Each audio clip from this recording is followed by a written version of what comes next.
Hola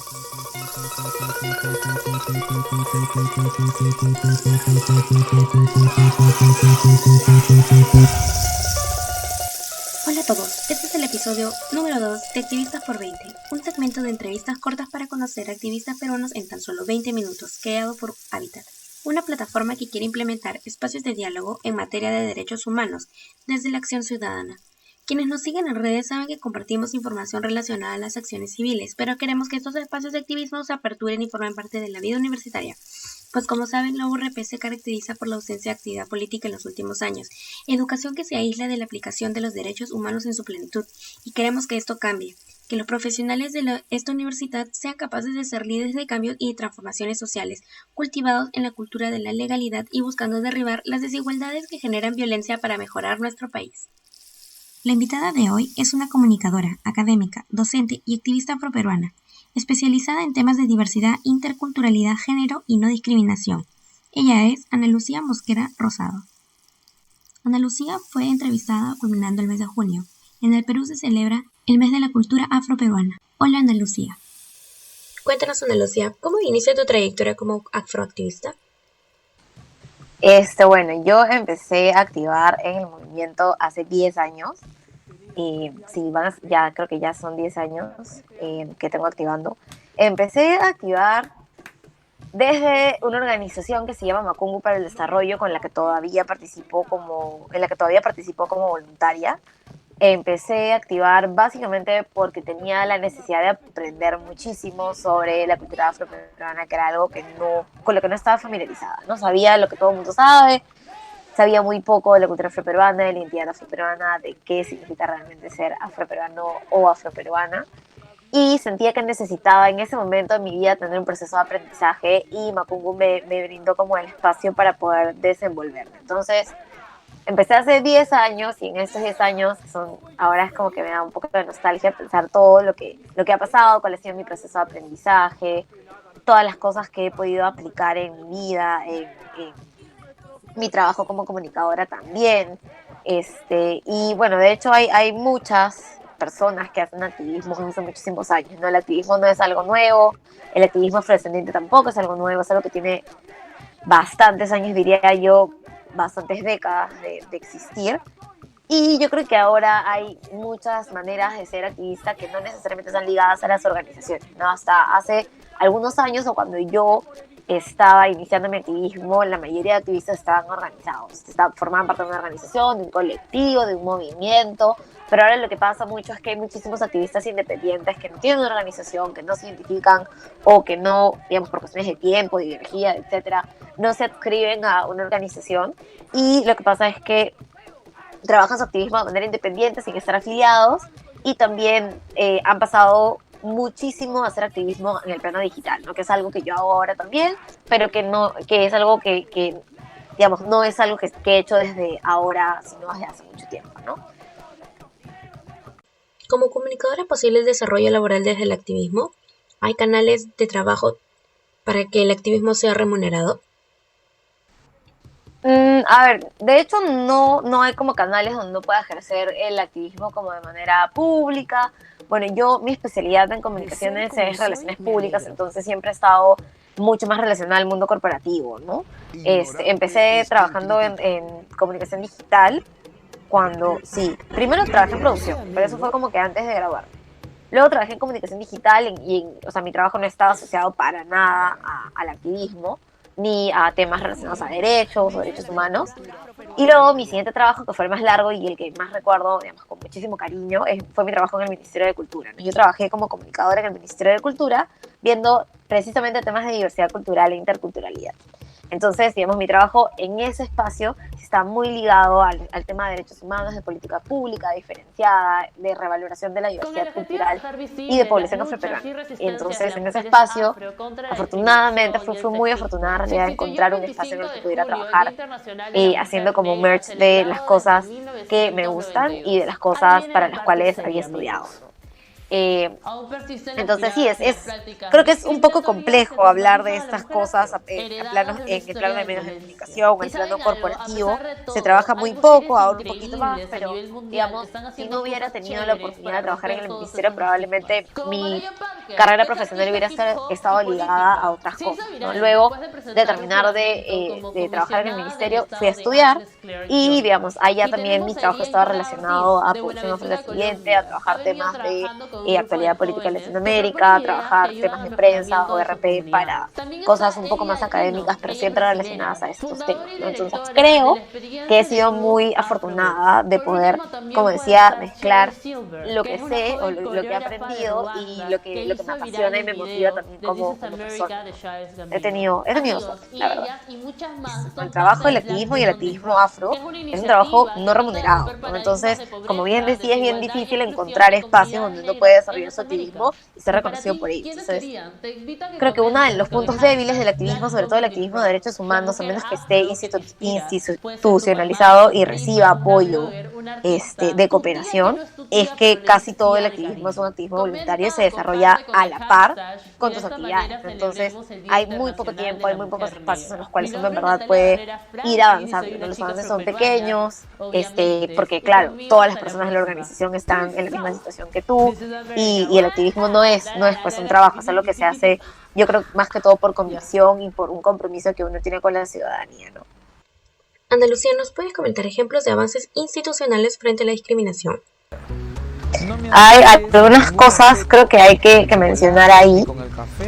En el tema privado, debo decir que hay muy pocos avances, como decía yo, hay avances superficiales más que sustanciales, es decir, se toma la diversidad como una tendencia o como una moda o algo que todo el mundo hace, entonces hay que hacer, pero no hay un ejercicio hacia adentro para evaluar cómo la diversidad puede aplicarse, puede trascender pues este plano un poco más figurativo, ¿no? De poner imágenes diversas o construir publicidades que son diversas, ¿no?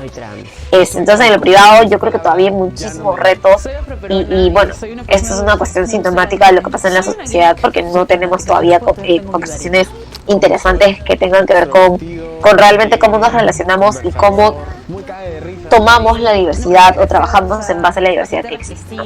En el plano estatal creo que hay algunos avances, pero desafortunadamente la mayoría de avances vienen del sector cultura y, o sea, eso obviamente es bueno porque es un reconocimiento, una labor sostenida de un equipo de verdad muy bueno, que a pesar de que han pasado muchos años y muchos cambios también en la estructura del ministerio, sigue trabajando en base a esto, pero también es malo porque, en mi opinión, se centra mucho la conversación de cómo manejar la diversidad, cómo manejar temas interculturales, cómo manejar temas de pueblos indígenas o población afro en un sector.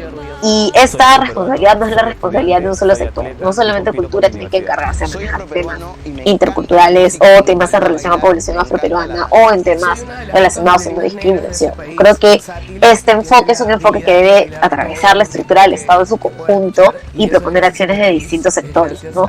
Eso es algo que se está haciendo, pero el tema avanza muy, muy, muy lento.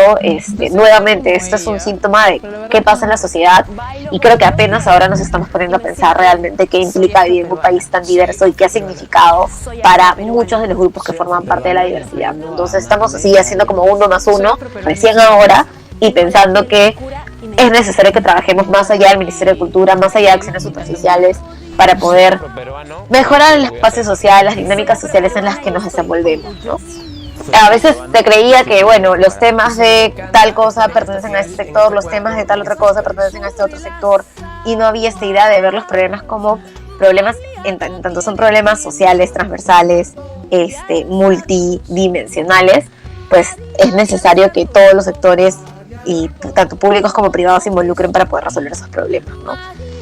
Creo que, sí, como bien lo dices, ahora apenas estamos entendiendo qué ha pasado y qué ha significado esto que tenemos, esta costumbre que tenemos de relegar estos problemas o limitar estos problemas a ciertos espacios, ¿no? Nosotros solemos recomendar documentales en Netflix como material de aprendizaje. En esta ocasión vamos a recomendar When They See Us. ¿La has visto? ¿Qué opinas? ¿Nos recomendarías alguna otra forma? Bueno, lo primero es que sí lo vi. Lo tuve que ver en varios digamos, en varias armadas. No pude verlo junto, porque sí, la verdad es que es bien complejo, pero me parece que es muy interesante para ver un poco más de esto que hablamos mucho del plano estructural, institucional, del racismo y cómo opera. Entonces, me parece relevante, me parece muy relevante, porque además yo amo a Ava DuVernay. Si me han seguido, si tú me sigues comúnmente, puedes ver que siempre pongo post con un montón de corazones alrededor de ella. Pero ella tiene un talento increíble para poder abordar estos temas, para trabajar productos cinematográficos o audiovisuales de calidad. Entonces, When They See Us, honestamente creo que es realmente un gran material para poder empezar una conversación seria sobre temas de racismo institucional. A pesar que digamos, la realidad social también, el esquema geopolítico, si lo quieres decir así, de lo que pasa en Estados Unidos es distinto a lo que pasa aquí, porque cada país obviamente tiene sus particularidades. Sí me parece importante porque propone muchísimas cosas para analizar en relación a las estructuras, ¿no? Cómo las estructuras y cómo todas estas cosas pequeñitas que nosotros podemos dejar pasar por alto finalmente sí operan y sí se activan en una situación en la cual pueden llegar a tener un efecto significativo en la vida de las personas, ¿no? Entonces, ¿qué podemos ver en When They See Us?